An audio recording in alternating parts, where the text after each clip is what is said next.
What if pressure is not a weight designed to crush you, but a force designed to forge you?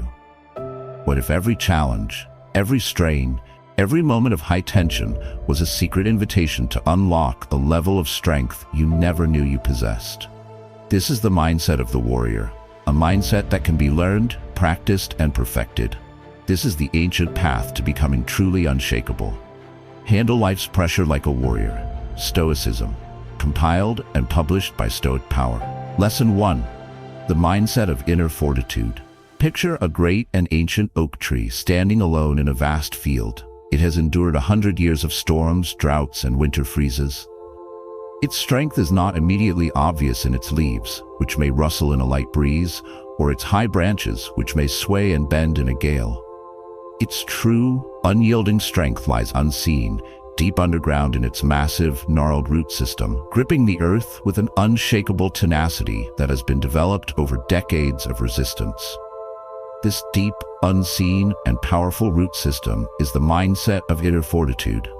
For many of us, however, we face the storms of life with shallow roots, leaving us in a state of constant inner conflict. We desire the strength of the oak, but have not done the work to cultivate it.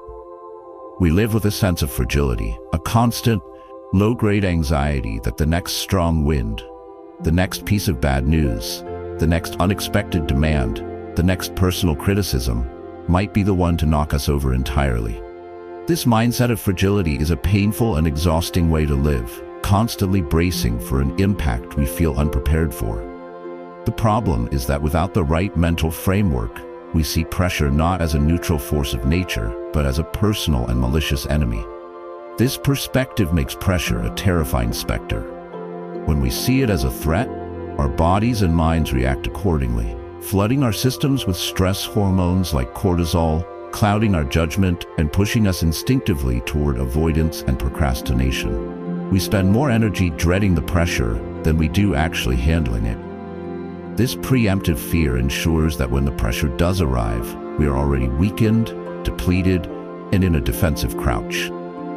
This cultivates a modern cult of victimhood, where we begin to believe that the world is actively conspiring against us.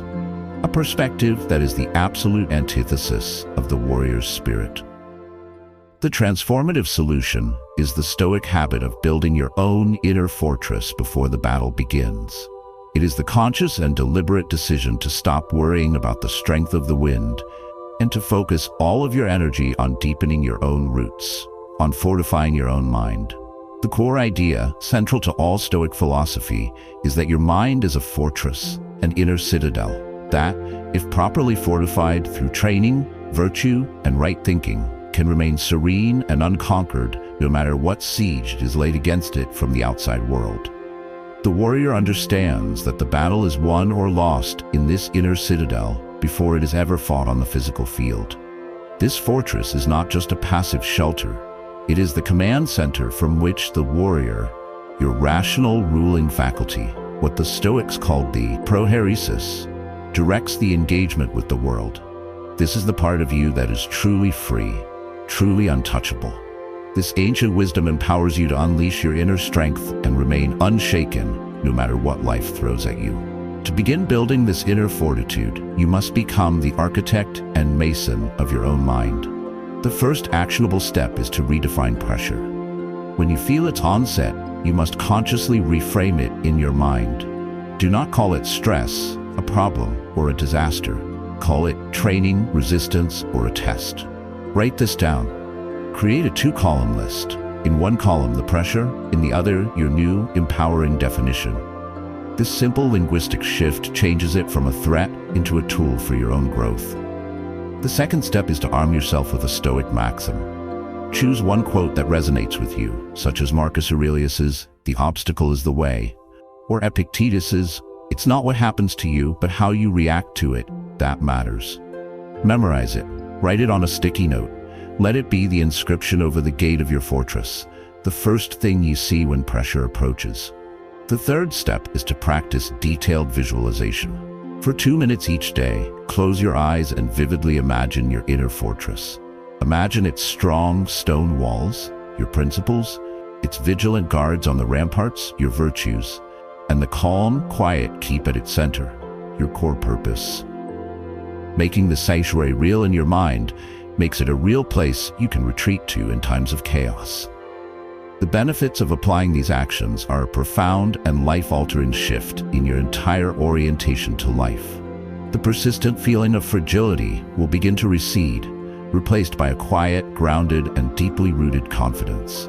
You will find yourself welcoming challenges as opportunities to test the strength of your walls, rather than dreading them as threats to your peace. You stop being the trembling sapling and start becoming the great oak, confident in your own deep roots and your ability to weather any storm. Your call to action is to begin the visualization of your inner fortress tonight, before you sleep. See its strong walls, its calm courtyard. Know that this is your sanctuary, a space of absolute power and peace that no external event can ever truly breach. This is the first and most important step in building a truly resilient mind. This inner fortitude is our castle, the stronghold of our character. But how do we keep the peace inside these walls when faced with the constant, smaller skirmishes of daily life, the endless strains that threaten to wear down our gates through sheer persistence? We must now learn how to build a profound sense of calm. If you are ready to build your fortress, please show your support by liking this video and subscribing to the Stoic Power channel. Lesson 2. Building calm under daily strain. Imagine a master blacksmith at his forge. The air is filled with the deafening clang of the hammer on anvil, the intense, radiating heat of the fire, the acrid smell of smoke, and the violent hiss of hot steel being quenched in water. It is an environment of extreme and relentless sensory strain. Yet, the blacksmith himself is a portrait of focused calm. His movements are economical and precise, his breathing is deep and steady, and his attention is completely absorbed in the task of shaping the metal. He does not let the strain of his environment dictate his inner state. His inner state dictates his masterful actions within that environment. This is how the warrior builds calm under daily strain. Most of us, however, exist in a state of inner conflict where we allow the daily pressures of life, the relentless traffic, the mounting deadlines, the difficult colleagues, the family responsibilities, to infiltrate and overwhelm our inner world. We let the noise of the forge become the noise in our minds, leaving us feeling frazzled, irritated, stressed, and perpetually on edge.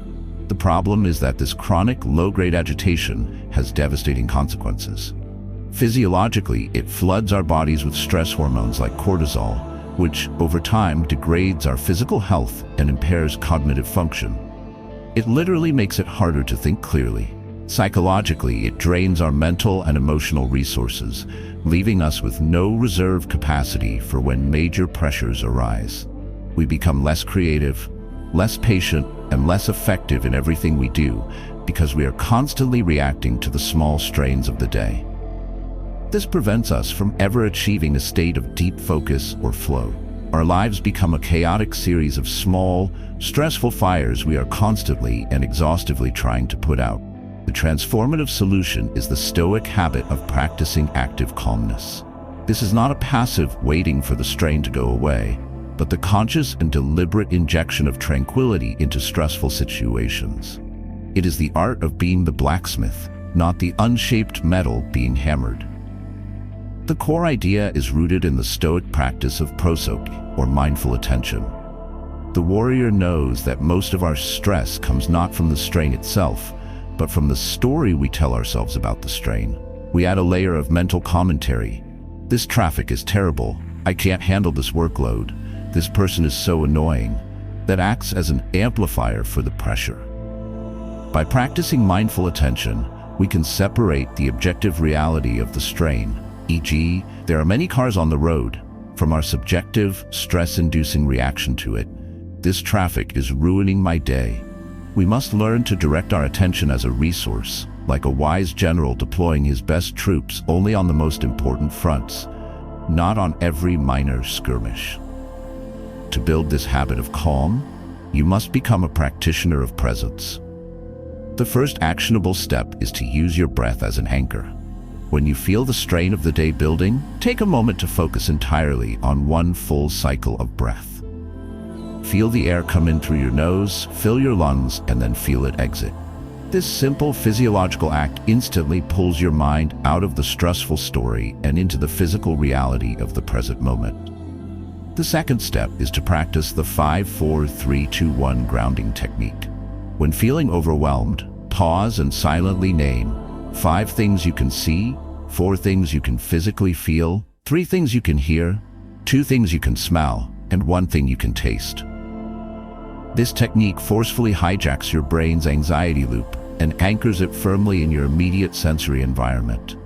The third step is to deliberately slow down.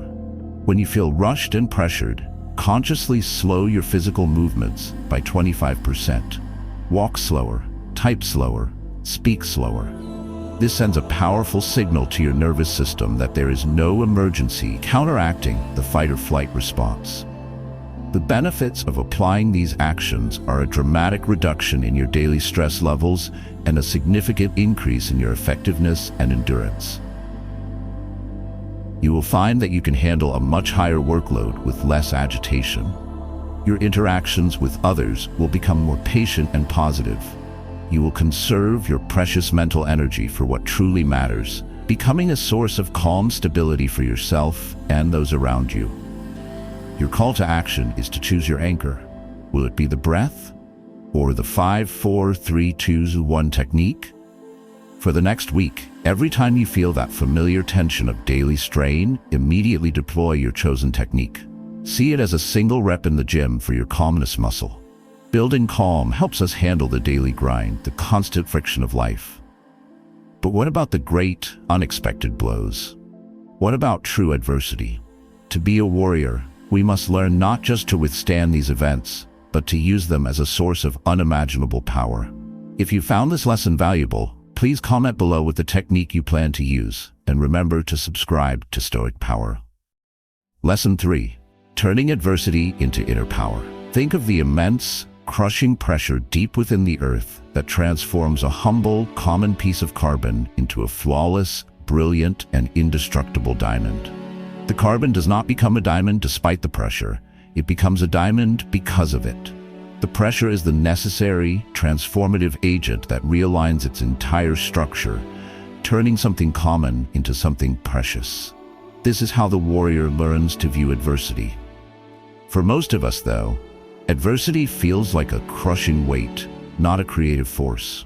We are in a state of inner conflict where we see a major setback, a job loss, a betrayal, a failure, as an event that diminishes us, that breaks a part of us. We tell ourselves a narrative of defeat. I'm unlucky. I always fail. Things like this always happen to me. We believe that life would be better without these hardships, and we mourn the person we were before the damage occurred. The problem with this mindset is that it makes us victims of our own life story. When we see adversity as purely negative, we become brittle and fearful. We start to avoid challenges and risks, and we live in a smaller and smaller world in an attempt to protect ourselves from being hurt again. We allow the pressure to crush us into dust, rather than allowing it to forge us into a diamond. We waste the most potent opportunities for growth that life ever gives us. The transformative solution is the alchemical habit of the Stoic warrior, the conscious practice of turning every single piece of adversity into a source of inner power, wisdom, and strength. It is the absolute refusal to ever be a victim, and the commitment to finding the gift hidden inside the trial. The core idea is perhaps the most famous and powerful in all of Stoicism, encapsulated in the words of Marcus Aurelius. The impediment to action advances action. What stands in the way becomes the way. The warrior does not believe that the obstacle is a distraction from his path. He understands that the obstacle is his path. The adversity is not a test to be passed so that he can get back to his life. The adversity is the curriculum of life itself, perfectly designed to teach him the exact lesson he needs to learn next. Seneca, writing from the misery of exile after being stripped of his wealth and power, perfectly embodied this. He used the pressure of his situation to produce some of his most profound philosophical work, writing that a gem cannot be polished without friction, nor a man perfected without trials. He was actively turning his carbon into a diamond, To practice this mental alchemy, you must learn to reframe every setback. The first actionable step is to ask the warrior's question. When adversity strikes, do not ask, "Why me?" Ask, "What can this teach me, and how can I use this?" This immediately shifts you from a passive victim to an active student. The second step is to identify the virtue being tested. Is this setback a chance to practice patience, courage, forgiveness, resilience? See the adversity as a targeted workout for a specific part of your character. Write it down. Acknowledge the purpose of the training. The third step is to take one small, constructive action. Do not wallow in despair. Use the energy of the moment, even if it's anger or frustration, to do something productive, no matter how small, that is aligned with the virtue you are trying to build. The benefits of this habit are the development of true anti-fragility. You will no longer just bounce back from hardship. You will bounce back stronger, wiser, and more powerful than before. You will develop a fearless approach to life, knowing that even the worst setbacks contain the seeds of your own growth. Your life story ceases to be a list of grievances and becomes a testament to your power to create strength from struggle. Your call to action is to look at a past adversity in your life. Take out a journal and write down 3 specific ways that difficult experience ultimately made you a better person. Find the diamond that was formed by that pressure. Acknowledge with gratitude that the pressure was the price of the power you gained. To turn adversity into power requires a deep, underlying strength. It requires a core shield that protects you from the initial impact of the blow, allowing you the space to begin this alchemical process. This shield is the subject of our next lesson, discipline. If you're ready to transform your obstacles into your greatest assets, like this video and subscribe to Stoic Power. Lesson 4, discipline. As the core shield, imagine a Roman legionary preparing for battle. The most important piece of his equipment is not his sword or his spear, but his great shield, the scutum. It is not a glamorous or offensive weapon, but it is the absolute foundation of his survival and his strength. He maintains it with meticulous daily discipline, polishing it, checking the straps, repairing dents, and reinforcing its structure. He does not wait until he hears the enemy's war horns to start caring for his shield. The care is a constant, proactive practice. He knows that in the chaos of battle, this shield will be the unyielding barrier between him and the enemy's blows. This is the role of discipline in the warrior's life. For many of us, however, we face the pressures of life unshielded.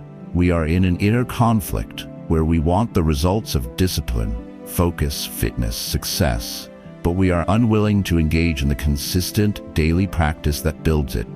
We admire the shield, but we neglect its daily maintenance.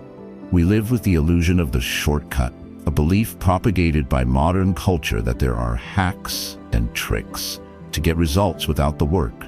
The problem with this approach is that it leaves us completely exposed and vulnerable. A lack of discipline makes one's life chaotic and unreliable. When pressure strikes, an undisciplined mind is easily scattered. When temptation arises, an undisciplined will is easily broken. We lack the core structure to withstand any significant force. We are all offense and no defense. A warrior who charges into battle without his armor, vulnerable to every arrow and every sword thrust that life throws at us. The transformative solution is the Stoic habit of seeing discipline not as a punishment or a chore, but as the daily, sacred act of forging and maintaining your core shield. It is the foundation upon which all other warrior virtues, courage, resilience, calm, are built. The core idea is that discipline is the very essence of freedom and power.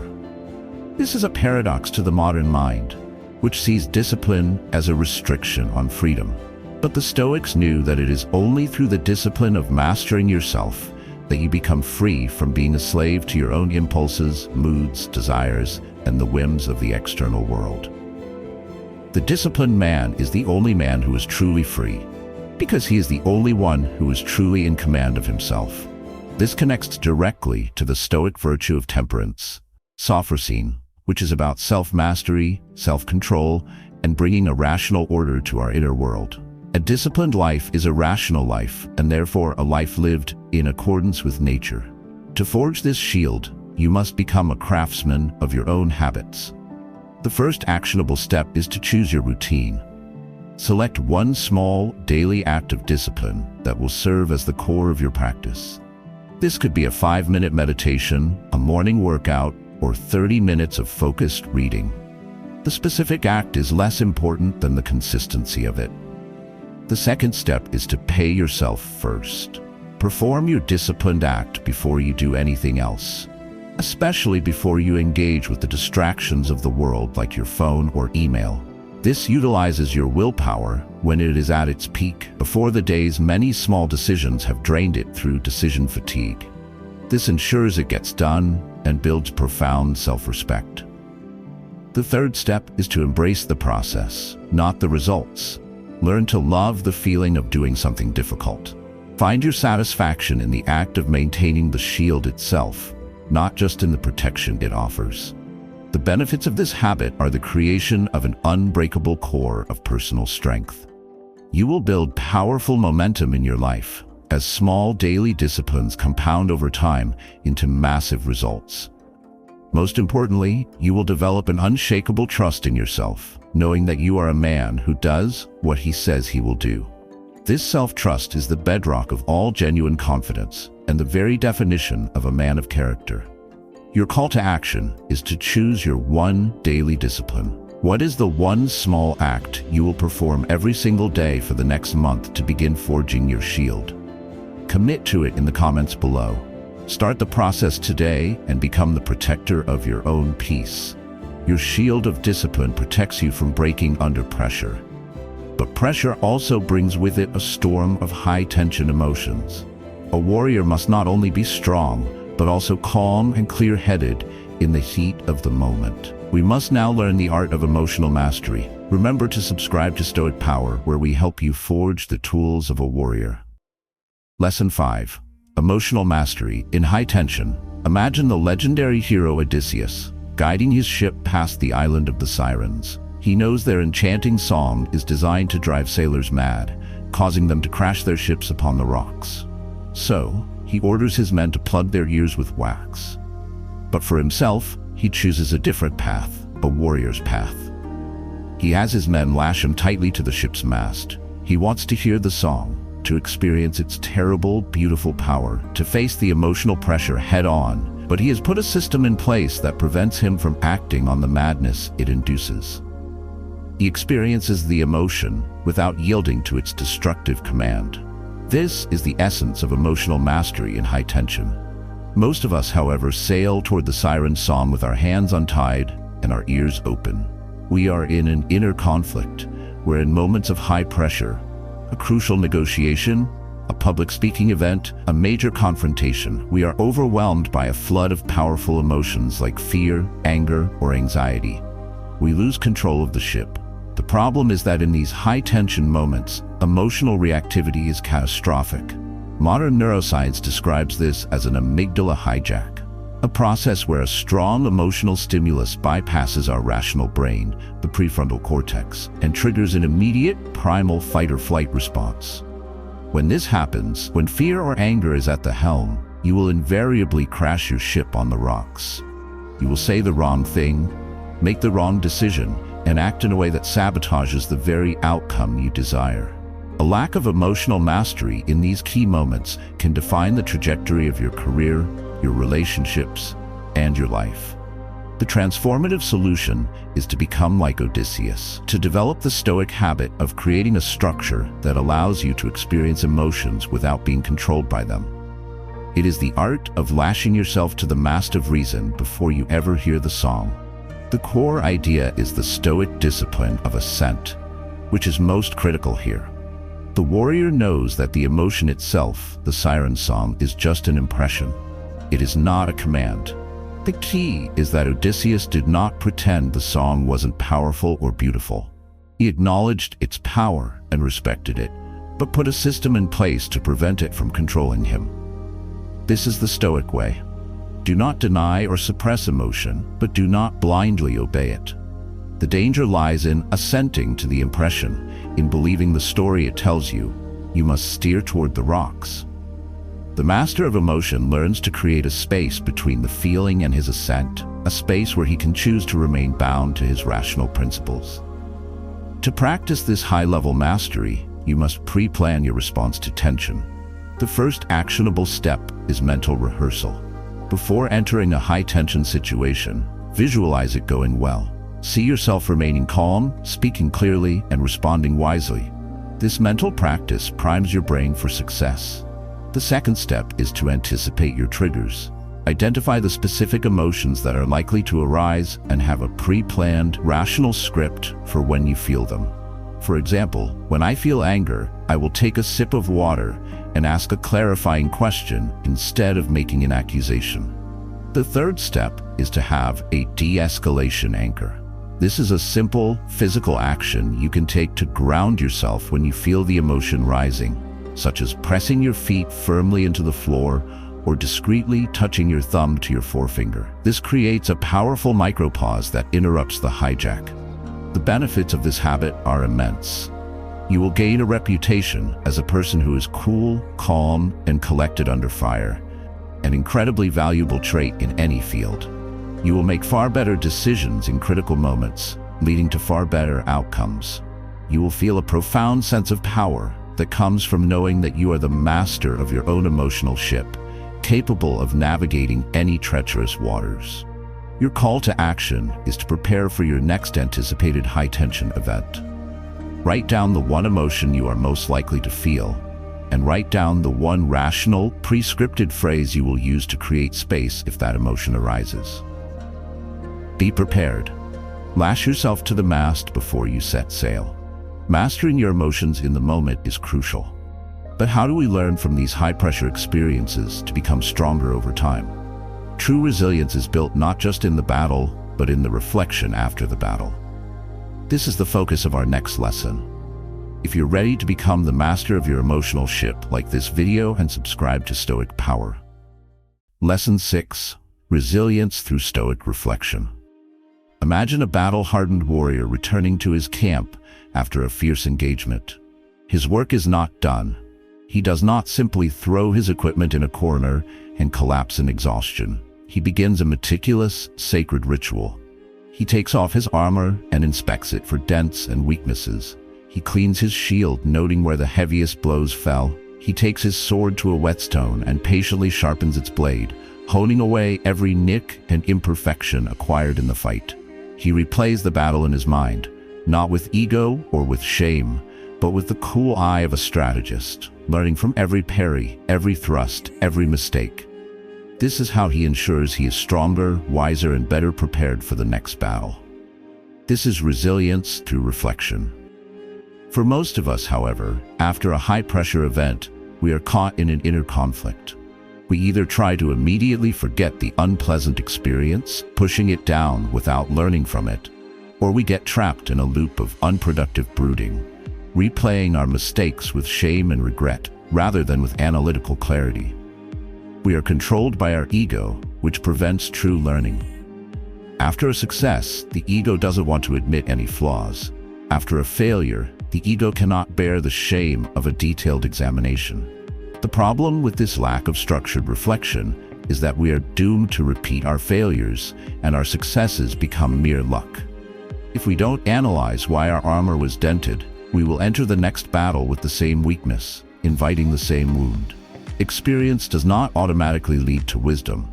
It is reflected upon experience that leads to wisdom.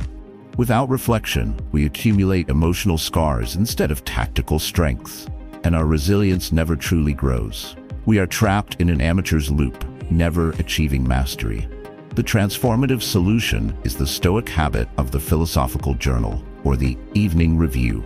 It is the disciplined practice of setting aside time after any significant challenge to analyze your performance, not for the purpose of self-judgment, but for the singular purpose of self-improvement. The core idea is that a warrior's greatest growth happens after the fight is over. The Stoics were pioneers of what we now call metacognition, or thinking about our own thinking. The philosopher Seneca would end each day by putting himself on trial, asking, "What fault did I cure today? What passion did I resist? In what way am I a better man?" This was not an act of self-flagellation, but a pragmatic process of sharpening the soul, the most important weapon a warrior possesses. Marcus Aurelius's Meditations is not a book of teachings for others. It is his own personal warrior's journal, his private practice of this very habit. To adopt this powerful habit, you must become a student of your own life. The first actionable step is to schedule your reflection. After any high-pressure event, block 15 minutes in your calendar for a debrief. Treat this as a non-negotiable appointment with your future, wiser self. The second step is to use a structured journaling template. Ask specific questions. 1. What was my objective? 2. What actually happened? 3. What was the difference between my plan and the reality? 4. What was my initial judgment versus the objective fact? 5. Which of my virtues was tested? 6. What did I do well that I should repeat? 7. What could I have done better? 8. What specific lesson will I carry forward? The third step is to focus on your actions, not the outcome. The goal is not to criticize yourself for failing, but to analyze the choices you made, which are the only things you control. The benefits of this practice are a compounding of wisdom and resilience. You will stop making the same mistakes over and over again. Your confidence will grow because you will see a clear path to improvement. You will transform every pressure-filled experience, good or bad, into a valuable asset that makes you stronger for the future. You become your own best coach, turning the raw data of your life into actionable intelligence. Your call to action is to perform your first after-action review. Think of the last time you felt significant pressure. Take 5 minutes right now and write down the answers to just 2 of those questions. What did I do well, and what could I have done better? Start the process of sharpening your sword. All of these principles, fortitude, calm, discipline, emotional mastery, and reflection, are the training of the warrior. The final lesson is about how the warrior lives, how he brings all of this together to stand steadfast amid the inevitable and endless storms of life. If this lesson has provided value, please like this video and comment with one lesson you've learned from a past challenge. Lesson 7. Living steadfast amid life's storms. Behold a great mountain. It does not wish for sunny days, nor does it complain when the blizzards come. It does not tremble when the thunderstorms rage around its peak, or when the fog obscures its summit. It simply endures. It stands steadfast through all seasons and all weather, its very nature defined by its permanence amid constant change. It is a symbol of absolute, unshakable presence, a quiet testament to the power of endurance. This is the ultimate goal of the Stoic warrior: to live a steadfast life. After all the training, all the discipline, and all the reflection, we still face a final, subtle inner conflict. There's a part of us that still wishes for a life without pressure, a life of perpetual sunshine and calm seas. We dream of a final victory after which there are no more storms, a destination of permanent ease. The final problem we must overcome as warriors is this very desire for an impossible life. To wish for a life without storms is a recipe for constant disappointment and a sign that we have not yet fully embraced the warrior's path. The goal is not to eliminate pressure and challenge from life. That is impossible and would lead to a life of weakness and stagnation. The goal is to become the mountain that can endure any storm with its dignity, its purpose, and its inner peace intact. The transformative solution is the final integration of all the previous lessons into a single, cohesive way of being. It is the habit of living steadfastly, of embodying the warrior's spirit in every moment of every day, in times of peace as well as in times of war. The core idea is what the Stoics called living in accordance with nature. This meant living in accordance with our highest nature as rational, social, and resilient beings. The storms of life are natural. Our task is to respond to them with the virtues that are also our nature: wisdom, courage, justice, and temperance. The steadfast life is a beautiful, flowing harmony between the reality of the world's challenges and the power of our own virtuous character. This steadfastness isn't just about personal endurance, it's about enduring with virtue for the good of our community, a concept the Stoics called oikeiosis. The warrior's goal isn't just his own happiness, It's a life of meaning, purpose, and service, which is the only true source of the unshakable confidence he seeks. To live this steadfast life requires a daily, unwavering commitment. The first actionable step is the morning resolve. Begin each day by reminding yourself that you will face challenges, difficult people, and unexpected pressures, and resolve to meet them with your virtues. You are preparing for the weather. The second step is to act with virtue as your only guide. In every choice, ask not, "What will bring me the most comfort?" but "What is the courageous, just, and wise thing to do?" The third step is to embrace the whole of your life, the storms and the sunshine, with a sense of gratitude and acceptance. This is the final expression of amor fati, a love of your fate, whatever it may be. A fourth step is to contemplate a Stoic role model, like Cato or Marcus Aurelius, and ask, how would they handle the challenges of this day? This provides a concrete ideal to strive for. The benefit of this final habit is the achievement of true eudaimonia, a flourishing, tranquil, and deeply meaningful life. You will be free from the anxiety of wishing life were different, and filled with the quiet, powerful confidence of knowing you can handle life as it is. You become the mountain. You become a source of strength and stability for all who know you. Your final call to action is to make your morning resolve. Tomorrow morning, before you do anything else, take 1 minute to sit and say to yourself, "Whatever the day brings, I will meet it like a warrior. I will face it with virtue. I will stand steadfast." Make this your daily vow. By building a mind of fortitude, by turning adversity into power, and by living with disciplined, reflective, and steadfast purpose, you learn to handle all of life's pressures, not just as a survivor, but as a warrior, a master of the art of living. Life's pressure is not a weight to be avoided, but a force to be harnessed. By building the mindset of a warrior through Stoic principles, you learn to turn strain into strength and adversity into power, forging an unshakable core of resilience that can withstand any storm. Thank you for taking the time to walk the warrior's path with us. If you found value in this guide, please like, comment with the lesson that resonated most, and subscribe to the Stoic Power channel for more wisdom on building an indestructible life.